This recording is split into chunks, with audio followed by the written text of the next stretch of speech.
Hello, this is Adenike. And this is Tosin. And you're listening to the Who Said I Love You First podcast. We're a married couple, and on this show, we discuss relationships, sex, love, and marriage. Sharing the best of our love so you can get the best of your love. Action! I was about to say yeah. But hey, how's it going? Good. High five. Yeah. Good to be back. Yeah, good to be back. Welcome to another episode of Who Said I Love You First. Babe, how are you feeling?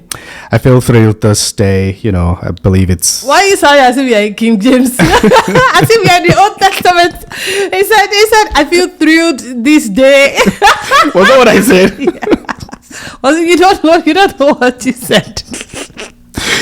Oh my goodness. Yeah, say, I feel thrilled this day. I feel thrilled this day. It's true. I'm sounding like someone from King James Version. I'm excited too. I'm always excited to be back. I love this chats that we have. I feel like we're also kind of like revisiting our relationship, and it's helping us build a bond. I strongly feel that way, in the sense that some of the things that we are sharing, some of our experiences, some of the knowledge, the information we're putting out there, I strongly believe that not only is it adding value to our friends or folks out there, but it's also helping us as a couple, which I strongly believe it's a good one. Yes. So we're really excited about it. Thank you for staying with us and for coming on this journey with us. We hope that you've been learning one or two things from our conversations. Today we'll be talking about abuse in relationships. So many things have been happening recently that it has brought up that conversation personally between us, even in our home. Like, we talk about the happenings in the world, and we talk about different people experiencing different abusive situations. And so Tosin was like, oh, this is definitely something we need to talk about in the podcast. That's why today, if it's very sensitive for you, we'll try to be very careful. Clearly, not go too deep, but at the same time, we just hope that whether you are in an abusive relationship or not, you learn something and you learn how to avoid such a situation. All right. So, babe, you're the man, and that's not to say that men don't experience abuse in relationships. Absolutely, they do. Sure. But a majority of the people that have come out to talk and the people who have experienced or who still experience abuse in relationships are always women. Clearly. Right. So how do you define abuse in a relationship?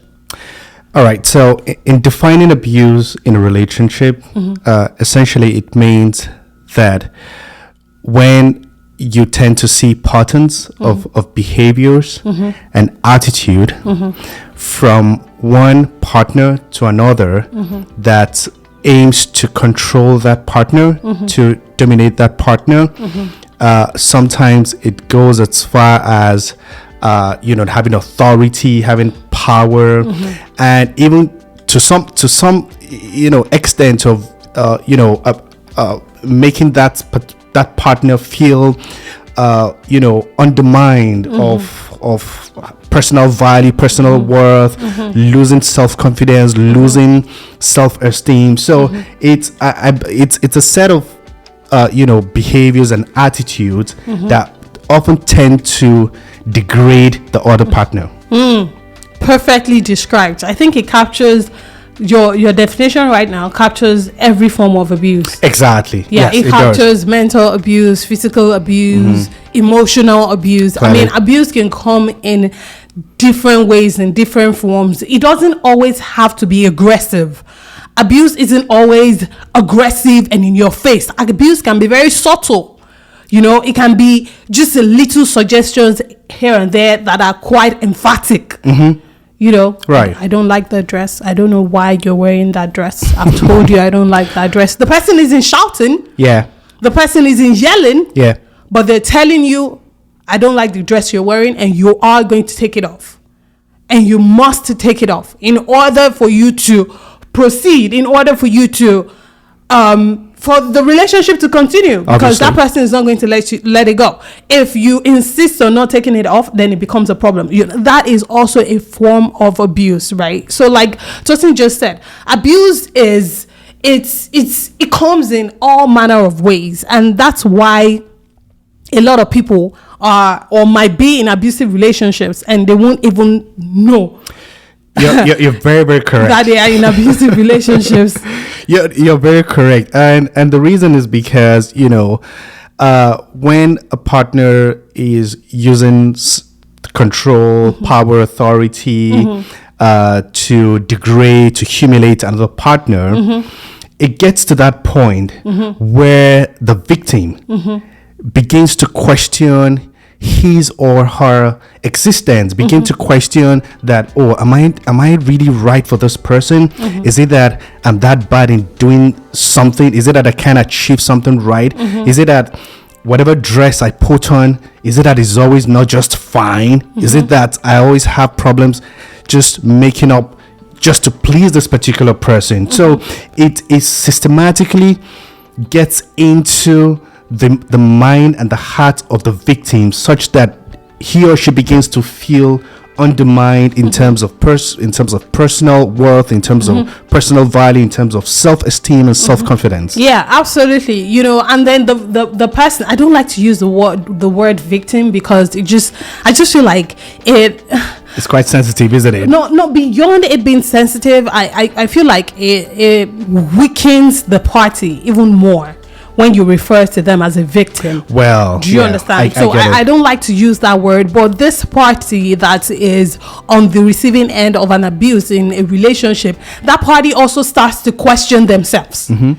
They start to say, and they start to make excuses for the other party. Correct. They start to say, oh, it was, the dress wasn't fine anyway. I don't have a good dress sense, so it's not his fault that he made me change it. I actually quite like that he made me change it. They start to put themselves down, and because that person is working so hard at breaking their spirit starts to become weakened. And then, like I said, they start to make excuses for that person. They excuse that person's behavior every single time. They start to take the blame for that person's bad behavior. Right. Which is not right.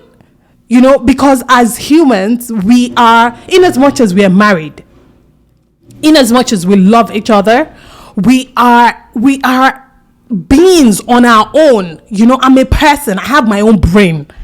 It's not like the moment I got married, I lost my brain. That's not how it works. It's not like the moment you get into a relationship, you lose your brain. You don't lose your brain. You don't lose your identity. You still remain who you are as a person, which means that you still have your own opinions. You still have your own opportunities, life experiences. You might have some together as couple, as partners, but you will still have yours as an individual. But that is what an abusive partner seeks to take away from you. Right. They seek to take that identity, from the other person, so that the identity that person embodies is theirs. You're right. Correct. So, babe, how do we identify abuse in a relationship? Okay, in identifying an abusive relationship, it's at that point when you begin to see signs and evidence of, for instance, humiliation, for instance, the other party trying to control this other party, dominating this party, unnecessarily exerting force and authority on the other party. So when you begin to see such signs, either mentally, either sexually, or physically, emotionally, when you begin to see those signs, then that is when you should begin to notice or note that is a form of abuse. Yeah. And when you start to see signs of things that are unhealthy, a healthy relationship would seek to build you. It will seek to give you wings to fly. There are some partnerships and brands that I get to work with sometimes that my husband gets even more excited about than me. He's gone way out of his way to ensure that I secure brand partnerships, right? My happiness is his happiness. He wants me to fly. Right. He wants me to excel. That is what a partner should do. A partner shouldn't seek to hold you back. Shouldn't seek to put you down. You guys go to a dinner and he's been nice to every other woman there but you. And he's looking at you like you're and you know what those kind of people do? They don't want you to break up with them because they thrive. They thrive in that atmosphere. That's ambience of consistently, dominating exactly. Yeah. Controlling. Yeah. Dominating and controlling. That is where they thrive, so they consistently go after it. They don't want you to break up with them because they love it. They derive some sort of satisfaction from it. And as far as they're concerned, they're not doing anything wrong. Now, people that are abusive, they could have derived it from other relationships in their lives, right. Maybe their parents, their uncles, their aunts, maybe they've been told that, in order for you to enjoy your marriage or for you to enjoy a relationship, you have to dominate the woman. Yeah. There are some people that give such advice. They tell you, how can you let your wife do this? How can you let your wife or your girlfriend do that? How can you be washing plate for her? As if both of you did not eat together. Do you understand what I'm saying? Right. So it's all a matter of looking out for those signs and not giving room for them. Because I've said it before, I've mentioned before that going into a relationship, I've always kept my eye out for situations that are not pleasant to me. When I was single, whenever I'll meet a guy that would exhibit any sort of aggressive behavior or sort of temper problems, I did not entertain them, I did not allow them, and I moved on very quickly because I knew that wasn't something I was going to give room for. So you have to keep an eye out for those things. Don't get carried away by love. Don't let them use bread to pack your soup. Don't get carried away by the money. Don't get carried away by the sex, even the flamboyantness, if that's a word, of the relationship. Pay attention to the signs. Like Tosin said, humiliation. The person is trying to make decision for you every single time. You can't make decisions for yourself. Or the person, maybe you're married, your partner is repeatedly withholding sex as a form of punishment. That is a form of sexual abuse. Yeah, it is. Or your partner consistently and repeatedly, or it doesn't have to be repeatedly, even one time having sex with you when you said no, I'm not in the mood, I don't want, I'm not interested, not because you're withholding as a form of punishment, but just because you really just aren't interested, and the partner is like, whatever, your body is my body, the Bible says whatever, and then he goes ahead, and that's a form of sexual abuse. Clearly. Emotional abuse is just ghosting someone. Yeah. In a relationship. Definitely. I've been talking on and on, babe. Right. No, you're very correct. And that takes me to the point that I would just like to refer back to. It's about what is how maybe I should start this way. That is it okay if we even try to even itemize the different forms of abuse? Which number one, it's you have emotional abuse. Number two, you have sexual abuse. Number three, you also have a domestic abuse, isn't it? That's physical abuse. So emotional, sexual, and domestic abuse or physical abuse. And back to what you said, for the sexual abuse, you just withholding attention, withholding affection.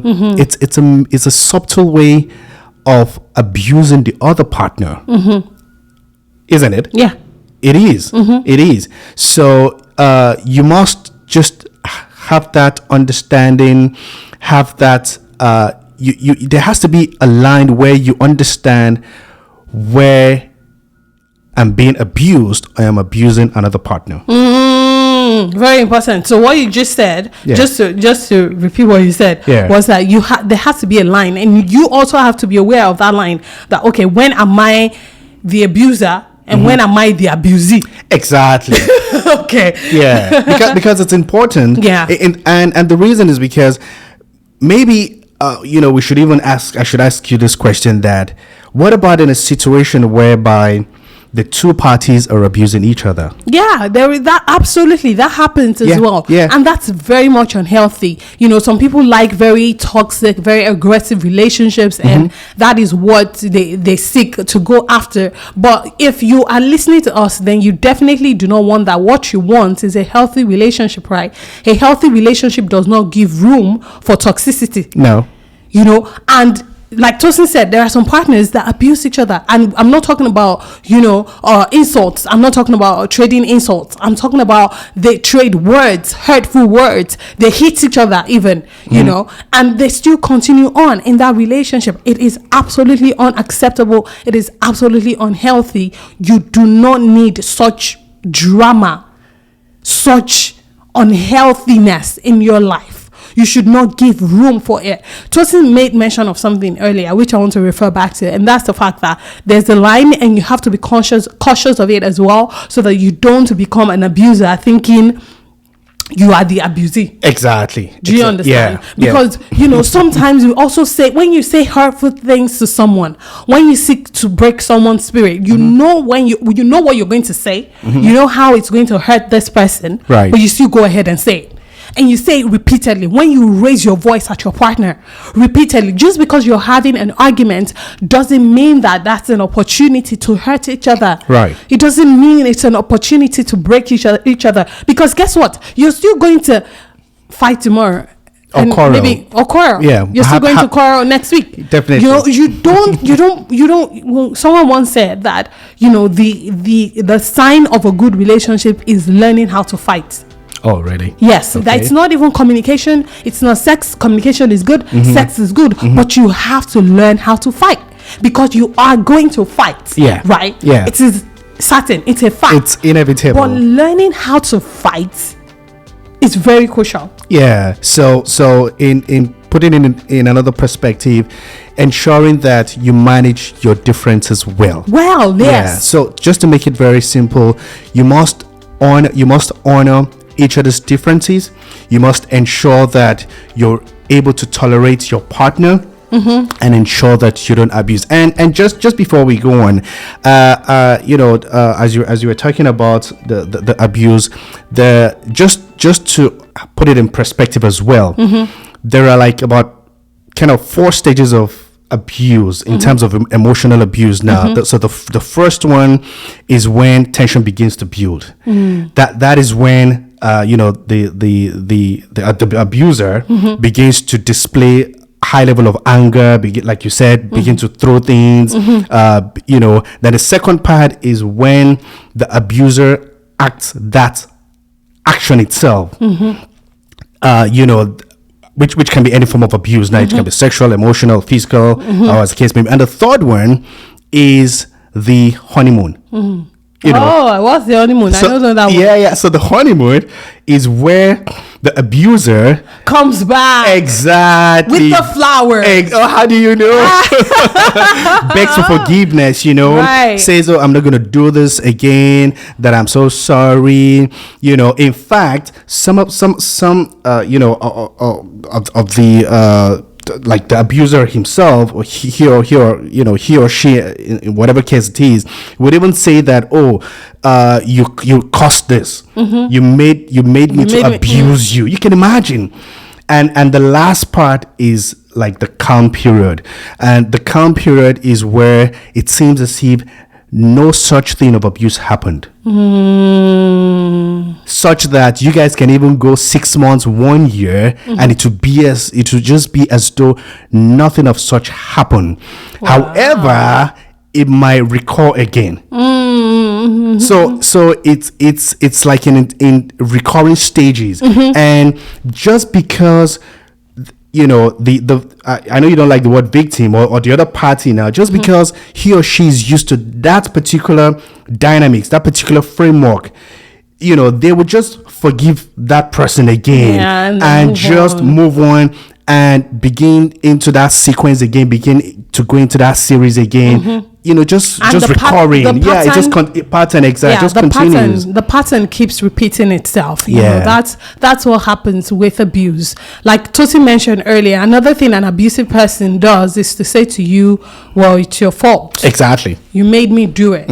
Why did you talk to me like that? Why did you wear the dress when I told you not to wear it? Right. Why did you go out when I told you not to go out? Why did you do this when I told you not to do it?" That, so if you had not done that, then I would not have done what I did. I'm sorry. So they're trying to apologize, but at the same time, they're saying, you know what? You made me do it. That is completely unacceptable. Clearly. I've seen situations where some women were in an abusive relationships and they went back to their moms to say, "Oh, this was what happened," and that they cannot go back. And the mother would say something like, "That's normal." Yeah. It is not normal. It's not. It is not acceptable. Okay, it's a red zone. Please, it's a red zone. That is why if you are still single, then you should be very happy, because it hasn't become more complicated than necessary. You can easily walk away. Right. You can easily walk away. That man or that woman is not the last person on the face of the earth. No.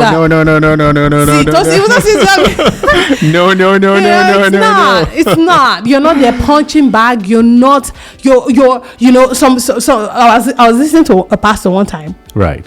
And it was like this couple came to meet him, and the wife was crying. "Oh, he's doing this, he's doing that to her. He's smoking, he's drinking, and all of that." And he said to her, "When you were dating, before you got married, did you ever catch him smoking at least once?" And she said, "Yes." But no, that when it happened, he said, "Oh, he's not a daily smoker, that he only smokes because of stress." And the pastor said to her, "Life is full of stress. Alone." You wake up in stress. You go to sleep, it's a stress. Stress is every day. It is a norm with life. So that man has told you that forever and ever and ever it will continue to smoke, and this is what happens when he smokes. He hits you because he's high, and so it takes out your stress relief. The signs are there. If you're single, the signs are there. You just have to pay attention to it. And even if nothing so aggressive happens, right? Nothing so. Maybe what happens is very minute. Right. That you're not sure if it's abuse or not. Have a conversation with your partner about it. Clearly. Yeah. Talk to your partner about it. You spoke to me this way and I didn't quite like it. I felt like it belittled me. I know that's probably your intention, but I wanted you to know, just in case of next time. Watch how he responds to you trying to have that conversation with him. Very true. Very true. You can't be in a relationship with someone that you cannot talk to, someone that you cannot have a conversation with. Do you understand what marriage is? You're tying your entire life to one person. And you're saying forever and ever and ever, this thing called life, I want to do it with you. So you have to be careful in choosing who that person is, right, man? Yeah, you're very correct. You have to be really, really careful. And, just to refer back to what you said earlier in terms of communication, the reality about it is that once you have a communication, you discuss with this partner of the different forms of abuse, or either emotional or whatever it is that you're not fine with, that you're not cool with.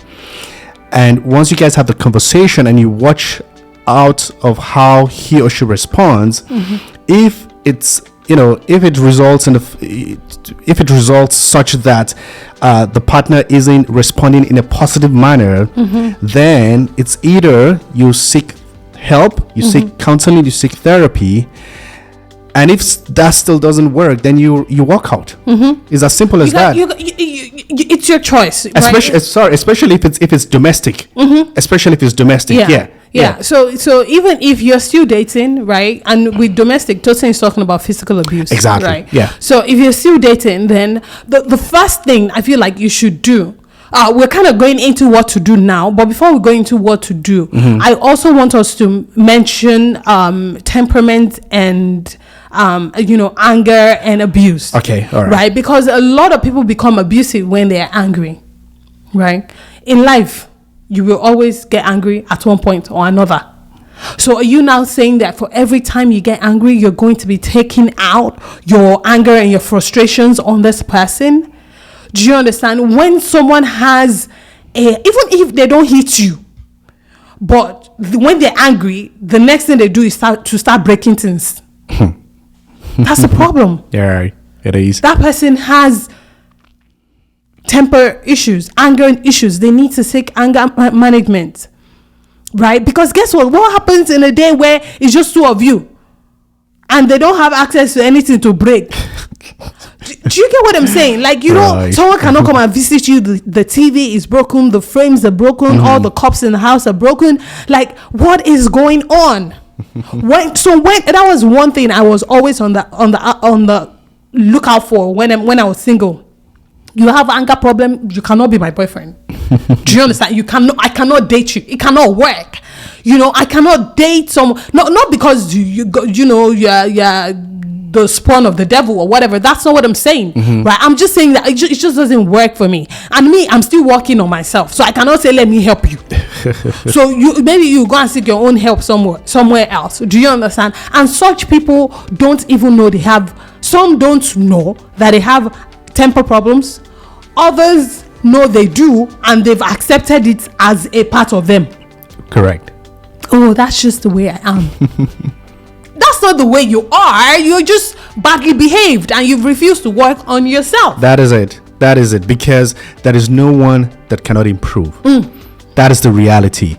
If you've got anger issues, then you need to deal with that anger issue.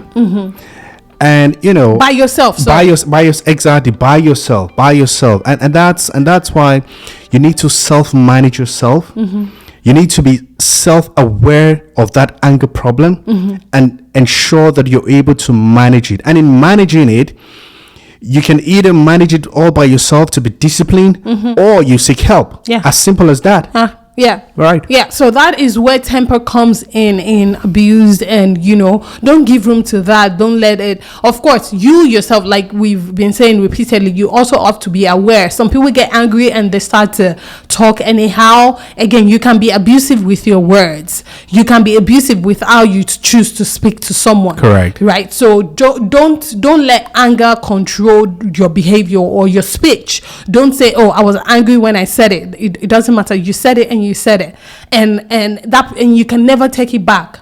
So always be aware of where the line is. Now back to the point that we were going to go to earlier, which is if you find yourself in an abusive relationship. Now you're not married yet, right? What should you do if you find yourself in an abusive relationship? So I would say that there are different forms of abuse, because it still goes back to the different forms of abuse. And I will start with the kind of the most dare one, like the most what was the word now, the one that I would say that in terms of skill it's like number one, which is I would say that is physical or domestic abuse. If it's in terms of domestic abuse or physical abuse, the simple answer here is that what can you do? The simple answer here is that you need to quickly seek help. No, I disagree. You need to walk away. No, and that's what I'm saying. That's what I'm saying. No, you're saying no. Me, I'm saying walk away. Okay, walk away. No. No. Stick to your point. No. We can agree to disagree. No. So I was still gonna say walk away. What I meant by seeking help is that you need to speak with a few people. First of all, you understand? I don't understand. Continue. Okay. I would say that if it's a physical abuse, then you need to speak with a few people that you believe you can trust. And in speaking to those people that you believe, that you feel that you can speak to and you feel that you can trust, after speaking with them and just sharing what you're going through, then you should walk away. No, as far as I'm concerned, that's Tosin's advice. You can choose to take his advice. By all means, please go ahead. He's a very fantastic man filled with wisdom. But if you come to me and you say, Adenike, you know what, my boyfriend hits me yesterday and he's apologized and I don't know what to do. If you tell me you don't know what to do, I'm going to swank your pom pom. Okay? The next thing you should do is come to me and say, oh, Adenike, I broke up with my boyfriend yesterday. Oh, what happened? Oh, he slapped me. Oh, but like no. I'll talk about all the but good job for breaking up the relationship. Me. because that is why it is a relationship. Right. You're still dating, you're still courting. Right, you don't have. See, there are some. When you get married, it becomes a covenant. It becomes something that you have to go out of your way to fight for. Right. That's why Tosin might say maybe if you were married and such a thing happened, you can stick to still protect yourself, remove yourself from the situation, and then seek help as a couple with you a bit afar from the situation. Right, exactly, yeah. I would consent to that. I would say, okay, right, because you're married. There's a covenant, right? There are so many covenants in that marriage that you need to at least fight for a little bit, right? But when you are in a relationship, you're still dating. You're still feeling each other out.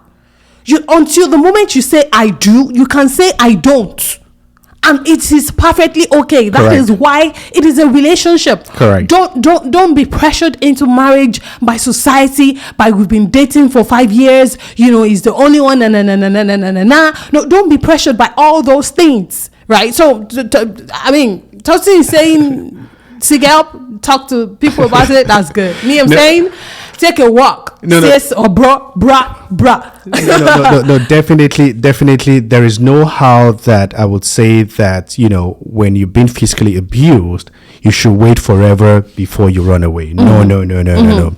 Sometimes you just need one or maybe one person or two people just to share what you're going through with. And of course, the next thing is for you to leave. You understand? So sometimes too, I know there is no, maybe when it comes to physical abuse, the right way or wrong way of living, just leave. Yeah. But, sometimes too, you just need to, speak to someone else that can, help you through that process of living. I guess maybe that's what I meant by you seeking help before you leave. But the truth about it is that the bottom line here is that leave and leave. That makes a lot of sense. That makes a lot of sense. Right. Again, relationships, don't put yourself, if you're scared of the person, talk to people around you who can protect you from the person, who can keep you away from the person. Right. But by all means, do not stay in an abusive relationship. Now, if you're married. Right, sorry. And before we go to if you're married, and the reason why I haven't said it was because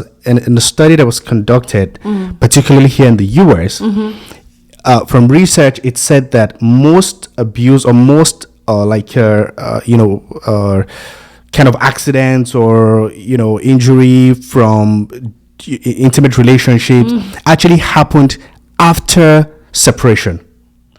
Oh wow, that's exactly true. So even after you guys going your separate ways, the other party that is maybe kind of still angry that you left him or her will still look for a way to come, vent assault you, vent his anger on you, and assault you in such a way. And that was why I said, it might just be better for you to just speak with a few people that you can trust. Now I understand where you're coming from. Okay, and that makes a lot of sense. Again, like I said, talk to the people around you. If you're scared of the person, you're afraid of the person, you think the person is going to hurt you, by all means seek protection.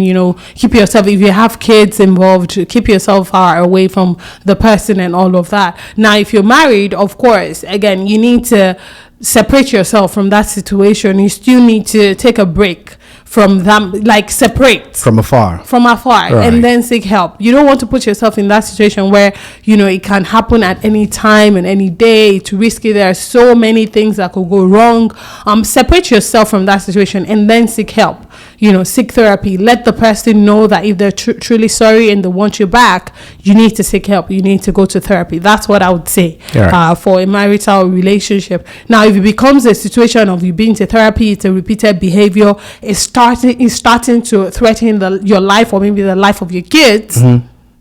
Ja. Dakba.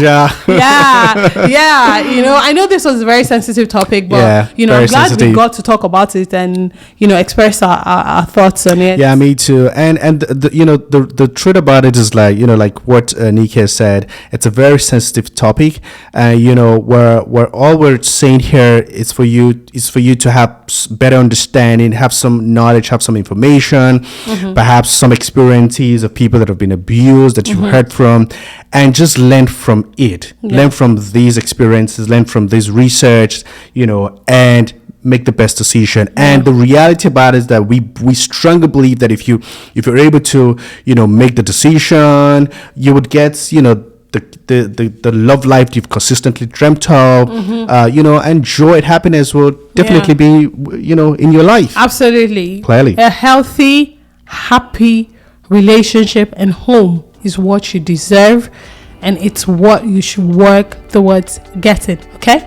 High five, babe. Yay. Thank you so much for listening. We hope you enjoyed the conversation today. Remember that you can contact us with your thoughts, experiences through our email. It's down in the description box. You can also drop your comments, or not you should, please.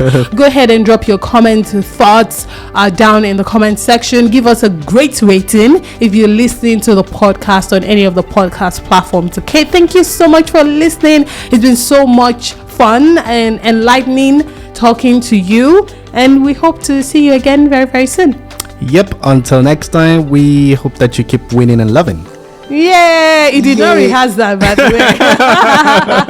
Bye.